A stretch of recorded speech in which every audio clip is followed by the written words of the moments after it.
अयोध्येत श्री रामलल्लांच्या प्राणप्रतिष्ठेच्या पहिल्या वर्षपूर्तीनिमित्त आजपासून राम मंदिरात परिसरात 3 दिवसीय महोत्सवाचं आयोजन. प्राणप्रतिष्ठा वर्षपूर्तीनिमित्त पंतप्रधानांनी दिल्या शुभेच्छा. त्याग, तपस्या आणि संघर्षाचं प्रतीक असलेलं हे मंदिर विकसित भारताच्या संकल्पपूर्तीमध्ये एक मोठी प्रेरणा बनेल, पंतप्रधानांचा विश्वास. विकसित भारत यंग लीडर्स डायलॉग या परिषदेचं केंद्रीय मंत्री मनसुख मांडविया यांच्या हस्ते नवी दिल्लीत उद्घाटन. देशभरातून 3000 विद्यार्थ्यांचा सहभाग.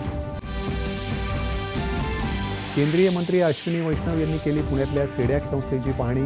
विकसित भारताचं उद्दिष्ट साधण्यासाठी तंत्रज्ञानातील प्रगती गुरुकिल्ली असल्याचं प्रतिपादन.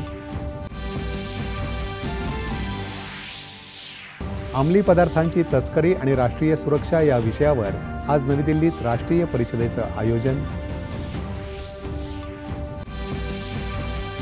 महाराष्ट्राची राजकीय संस्कृती परत आणण्यासाठी सर्वांना सोबत घेऊन बदल घडवणारं राजकारण करायचं आहे, मुख्यमंत्र्यांचं प्रतिपादन.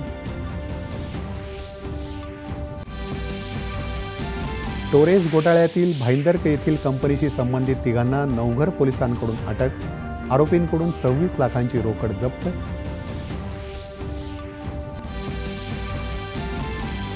आणि मलेशिया बॅडमिंटन अजिंक्यपद स्पर्धेत मलेशियाच्या जोडीचा पराभव करत सात्विक साईराज आणि चिराग शेट्टीच्या जोडीची उपांत्य फेरीत धडक.